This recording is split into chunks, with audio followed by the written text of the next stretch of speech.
What's going on, guys? Crypto Fiend here with everything crypto, and in today's video we're going to be doing an updated version on how to use the Binance exchange.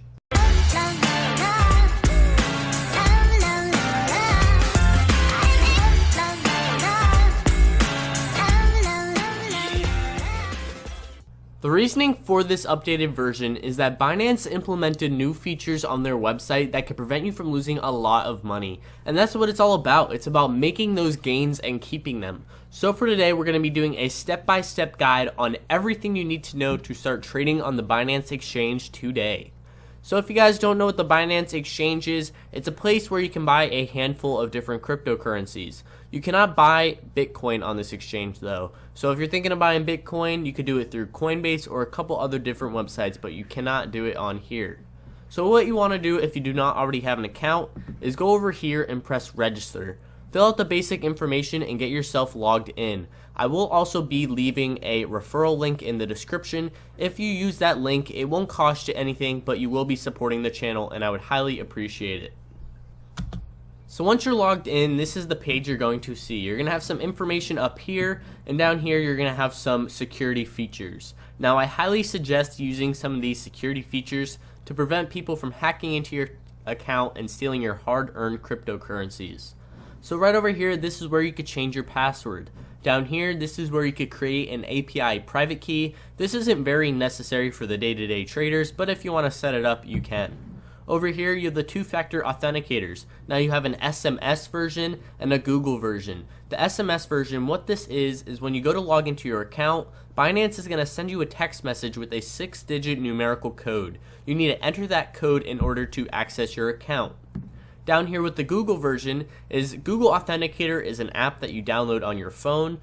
On that app, you will have a 6-digit numerical code that changes every 10 seconds. So when you go to log into your account, Binance is going to ask you for that 6-digit code. You go on your app on your phone and enter the code. I highly suggest using one of these features. Now up here in this section where it says using BNB to pay for fees, 50% discount turned on. So what that is Binance actually has their own cryptocurrency. It's called the Binance token. When you use the Binance token to purchase other cryptocurrencies, you actually cut the fees in half. So if you want to save a couple extra bucks, you could use the Binance token. And what's also nice is the more people that come onto the Binance platform, the more users, the more valuable the Binance token will be over time. Now this is the home page when you're logged into your account.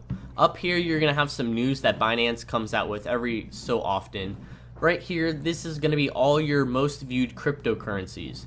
Down here, this is going to be all the cryptocurrencies listed on the Binance exchange. Now what's also nice about the Binance exchange is they have multiple markets. So as you can see, they have the Binance token market, where they have a good amount of cryptocurrencies, the Bitcoin market, where they have the most amount of cryptocurrencies, and the Ethereum market, where they have a good amount as well, and the Tether market. Now this is not US dollar. This isn't where you can enter your credit card to purchase cryptocurrencies.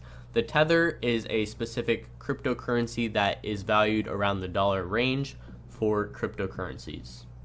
Over here as well, you have a favorites tab. So if I wanted to click on my favorite cryptocurrency so I could have them all lined up in my own separate tab, I can do that as well. So what I want to go over right now is all the separate tabs up here to show you guys everything you need to know, as well as being able to navigate the exchange with breeze. So first we're going to go over to the exchange tab. Now this is where you're going to purchase and view the prices of different cryptocurrencies. Now they have a basic version and an advanced version. The only differences between these two versions is that the advanced version looks a little more intimidating, as well as they have more studies and tools that you can use on the graphs. But first we're going to take a look at the basic version, and then we will take a look at the advanced version. Now this is what the basic version exchange looks like. Now I'm going to go over every single thing on this page just so you guys know exactly what you're looking at. Up here, this is where you will see the abbreviation of the cryptocurrency you're looking at. So ADA is Cardano. Now if you guys don't know the abbreviations, a tool I use to know what the abbreviations are for each cryptocurrencies is I use coinmarketcap.com right here. Now what I do is I go to whatever cryptocurrency I'm currently looking at, for Cardano for example, and it will show the abbreviation right next to the name. And then you can just go back over to Binance and pull it up. So that is the abbreviation for Cardano, and we are in the Bitcoin exchange currently. Right here, this is the last price in Satoshis as well as the dollar amount right there. 24-hour change in Satoshis as well as a percent change, 24-hour high, 24-hour low, and 24-hour volume in Bitcoin. Right over here, this whole red section, this is going to be all the sell orders. So this is everyone trying to sell Cardano at this moment. Down here, this is all the buy orders. This is everyone trying to buy Cardano at this moment. And this is the current price of Cardano in Satoshi value. But you could also look up here if you want to look at this, the US dollar version. Over here, this is going to be your basic chart. This is where you're going to view the chart movement, all that kind of stuff. Up here, they have different tools, filters where you could change from minutes, 1 minute to 5 minutes to 15 to 30, as well as hours. So if I wanted to view at each candlestick as 4 hours, I could do that. So in this 4-hour time, we had this huge run up. 1 day, so I could view it all as 1 day as well as 1 week. But I like to keep it in the 1 minute range so I know exactly how Cardano is trading every single minute. Over here, you could change to the depth view, as well as you can do full screen of the depth view, as well as, you know, the basic version here of the depth view. I like to keep it as this size. You don't really need the full screen. Down here, well, let me actually go over the different parts on the chart. So right here on this green tab right here, this is the current value of Cardano in Satoshis, as well as they also list the lows and the highs for the past some odd minutes for Cardano. So as you can see down here where this arrow is, that is the lowest price that Cardano is at for the past couple hours or so, as well as up here, this is the all-time high in the last couple hours. Down here, this is the MACD chart. Now this chart is really useful if you understand how to use it. So to sum things up for you guys, when whatever cryptocurrency you're looking at, for example Cardano, when we're looking at Cardano, if Cardano is on this line that I'm currently on, if Cardano is on that line, that means Cardano is being traded at the perfect amount. Now if you see green, that means Cardano is being overbought. That means more people are buying it than what it's actually worth. And when it's red, that means less people are buying it than it's actually worth. So if you guys wanted to get in on it at a good price, you would want to buy it in the red where it's being bought at, not what it's actually worth. And that's a nice little tool to learn for trading. I think I'm going to do a future video on the MACD just to go more in depth on it. So if we go over here, this is where you can, right now I'm in the favorites tab, but if we go over to Bitcoin, this is where you have all the list of all the different cryptocurrencies for the Bitcoin tab, as well as you can do the other tabs. So you can view them all on the side here, as well as the percent changes, and you can also look at the volume. Down here, this is the trading history. Now the trading history can be helpful when viewing a chart because you can see if more people are buying or selling the cryptocurrency. So if you see all of these numbers as green, that means everyone's buying it, which means you might want to get in or hold off. And if it's all red, that means everyone is selling it. Also, they have a Yours tab where you can view your purchases for the past couple of days of Cardano, which we're looking at right now. Down here, now this is where you're actually going to buy your cryptocurrencies. So it says buy ADA, we're buying Cardano. Bitcoin balance, this is showing how much Bitcoin I actually have in my wallet to purchase Cardano. As you can see, I don't have any Bitcoin in my wallet because I have all my holdings in other alternative coins right now, but that's where your balance would be shown. So right down here, this is where you're going to buy Cardano. Right here, this is going to be the Bitcoin value. Now you're going to be buying Cardano in the Bitcoin value, not in the dollar amount value. So you need to be able to understand the pricings of the currency you're looking at in Bitcoin. Now how I do this is I actually use this website. It's a Bitcoin price calculator. Right here, it's called cex.io. I will leave it in the description as well so you guys can easily access it. And I just pinned it to my bar up here so I can always have access to it. So what's nice about this is, say I want to buy Cardano at 25 cents. I would type in 0.25 and it would show me the Bitcoin value right here, 0.00001251. So I would go back over to the Binance exchange and I could type in 0.000012, what was it? 1251, and that means that is 25 cents in Bitcoin. So I know exactly what the price is in Bitcoin, and down here I can put in the amount of Bitcoin I want. As you can see, it says your max amount, and I can't purchase any right now, but it would show your max amount. Right here they have this nice little feature where they have these percentages. So what this means, if I want to purchase 25% of my Bitcoin for Cardano, I would press the 25 button. If I wanted to spend 50% of my Bitcoin on Cardano, I could do the 50 button, as well as 75 and 100%. And then the total amount would show up down here. You would press buy and you would confirm the transaction. Over here they have the sell side. Now it's practically the same thing when it comes to typing out the amount that you want to sell at, as well as the amount you want to sell. Now I currently have 3,000 Cardano, so it shows my max amount right there. If I wanted to sell half of my Cardano, I could press the 50 button, 50%, and it would show 1,510. As well, if I wanted to sell all of it, I could sell all of it, and then it would show the full amount in Bitcoin value down here. I would press sell, and then it would instantly do the transaction. Now it would only instantly do the transaction if I had the exact amount of Bitcoin that it's worth. So as you can see, this is the current price of Bitcoin. So if I had 1849 in here and I press sell, then it would instantly sell my Cardano. If it was not the current value, it would go over to your order book, and I will show you guys that in a little bit. So over here, this is the new feature I wanted to show you guys. This is the feature that can prevent you guys from losing a lot of money. And you need to know this feature because, like I said, it can prevent you from losing a lot of money. What this is, it's a stop loss limiter.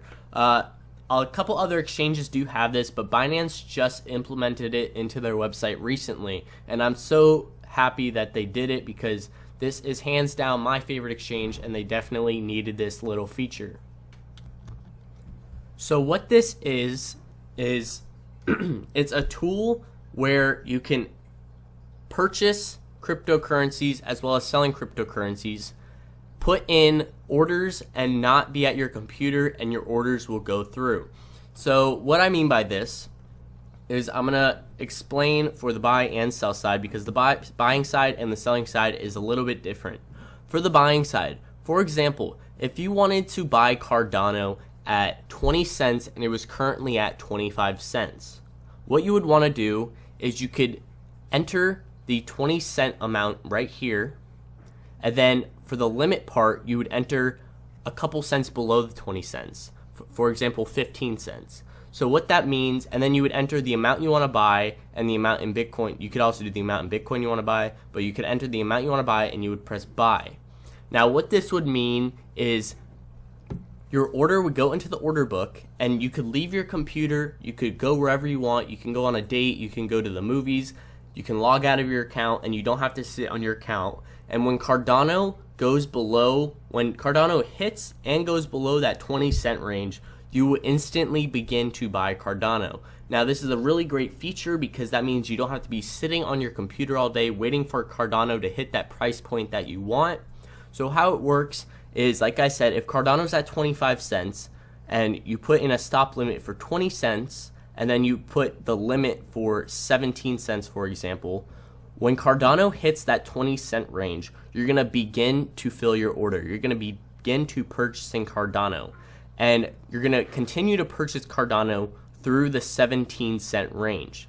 But once you pass that 17 cent range, you're going to stop purchasing Cardano. That's why you want to set the limiter very low. For example, like 17 cents wasn't a good example, but for like 10 cents. So anywhere between 20 and 10 cents, you're going to purchase Cardano at that order amount that you want. So that is a great feature that I like. So you don't have to be sitting on your computer all day. You can you could set it and it will sit in your order book until Cardano hits that price that you want it to be. Now for the sell side is a little different because you can set it for above the current price as well as below the current price. So what I mean by this is, for example, if Cardano is at 20 cents and you wanted to sell Cardano when it hits 30 cents because you feel like Cardano is going to dump or whatever, you could set this for 30 cents and you could set the limiter for 40 cents. And what this would do is if Cardano hits 30 cents, you would begin to sell. And between 30 cents and 40 cents, you would continue to sell. And then after 40 cents, if it continued to go higher, you would stop selling. Now, this is a great way to implement cashing out when you think the market's going to crash, as well as you can set it below the current value. And what this does is it's called a stop loss. Now, what this means is, say Cardano is at 20 cents. You can set a limiter. So, for example, I do it 10% below the current price that I purchase at. So if Cardano is at 20 cents, I set a 10% below limit. So I would set a stop loss limit at 18 cents. And then I would set the limit a couple cents below 18 cents because, like I said before, your order is going to begin selling between the 18 cents and anything below that. Now, you want to set a good difference apart because with these markets, they can jump cents very fast. So if you just set it to 18 cents and Cardano goes to 18 cents for a second, then it's going to skip your order and you're not going to be able to sell. So that's why you have to put a couple cents in between so it has time to be filled. So the benefit to this is it can help you it can prevent you from losing a lot of money. So like I said, I usually do a 10% difference. So like I said, if Cardano is 20 cents, I set it at around 18 cents. And what this does is, so if Cardano drops for any reason and hits 18 cents, I will begin to sell my Cardano. So if Cardano continues to drop, say to 10 cents, I don't lose half my money. I only lose 10% of my money. So this is a great feature that I highly suggest you guys using. And like I said, you could set the order, you can log out of your account, you don't have to worry about it. You can sleep easy at night, you don't have to stress over the price of your cryptocurrencies. So I highly suggest using this feature. I hope I explained that well. It is kind of hard to explain, but if you guys do have any more questions, please leave them in the comments below and I will do my best to answer them. But that is what the stop limiter is. So moving on, let's go to the advanced exchange, and I want to just show you guys what it looks like and the different layout of it. This is the advanced exchange. Over here you have the graph. Down here you have right down here you have all your holdings, your current holdings. So that's the difference between this advanced exchange too. As you can see your current holdings, what you're holding in your wallet, which is really nice. Over here you have your sell orders, your buy orders, the current value, the history, the trading history. Down here you have your buy and your sell, and as well as the stop limit, which is right here. So those are the only differences, as well as they do have more tools. So if I used any of these tools, they would appear on the chart. For example, I could do like a trend line or whatever like that. See, I could draw lines, as well as indicators. So I could put on the MACD, which is down here. I could put on, just anything I want, RSI. So that's the differences between the two sides. Now, if you guys are new to this, I highly suggest just sticking with the basic version. There's not that big of a difference. It'll just make your life a lot easier when it comes to navigating everything and just getting started. So now these two tabs are not going to be for traders. Those are for something else. So we're going to skip over these two tabs and we're going to go over to funds. Now funds, this is where you're going to be holding all your cryptocurrencies. This is where you can view your current amount of cryptocurrencies that you're holding. As you can see, these are all my current holdings. They have this little tab up here that you can press to eliminate all the zero balances, so you don't have to look at all of them. But if you do have a little bit in one, it's gonna show up. But this is all your current holdings. Now over here you have the deposit and the withdraw tab.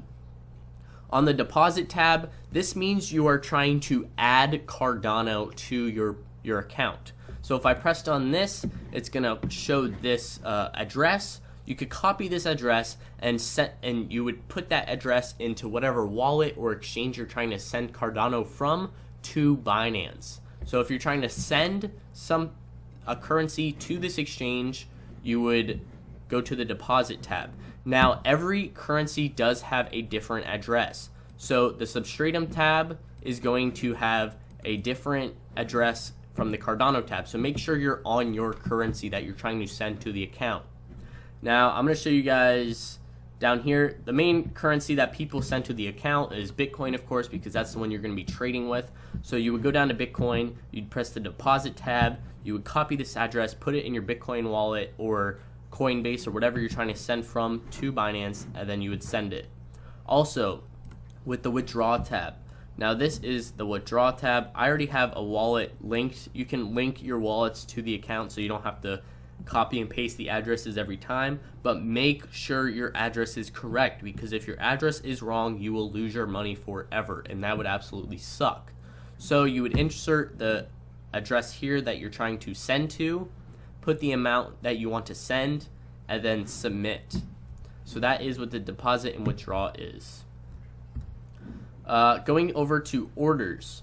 Open orders. Open orders is where like I was talking about earlier in the exchange, when you go to purchase a cryptocurrency and you don't purchase it at the exact amount that it's valued at, it's going to go to this tab. It would show I have an open order of Cardano, the amount I'm trying to buy, at the price I'm trying to buy, and then it would say either filled or not filled, and you can also cancel them here if you want to cancel the transaction.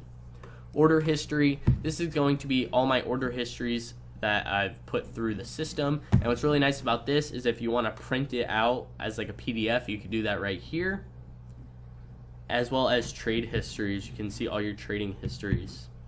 Now they do have a support tab. Their support team is pretty good. It's not the best, but none of these exchanges have the best support teams, but they are good compared to others. As well as a news tab where you can see the hottest and latest news. Over here they have different languages. They have a good amount of different languages, so if you need to change the language. But that is mainly the exchange, guys. It's very simple. That's why I really like this exchange. It's really easy for new people that are really just starting out in cryptocurrencies and they want to start purchasing other coins other than Litecoin, Ethereum, and Bitcoin off of Coinbase. They can use this, purchase whatever they want. They can store them on here. I do suggest, if you guys are holding for the long term, so if you plan on just buying cryptocurrencies and holding them, I suggest not keeping them on Binance. Try to find a wallet that's compatible with that cryptocurrency, because you never know if Binance wants to do whatever they want with your account, they can, and you don't want to lose your money. So if you're planning on doing that for the long term, I suggest not keeping them stored on Binance. But if you are a day trader, you're probably fine to just keep them on here for now, but I wouldn't suggest keeping all your holdings on here. So that really is the exchange. Like I said, guys, I will leave this Bitcoin calculator linked in the description, as well as coinmarketcap.com to view all the abbreviations of each cryptocurrency, as well as I will leave a reference link in the description for Binance. If you use that link, it won't cost you anything, but you will be supporting the channel, and I would highly appreciate it. So that is going to be the video for today, guys. I hope you enjoyed it. If you do have any questions at all, leave them in the description. I will do my best to answer them as clearly as possible, and I will catch you guys in the next video. Peace!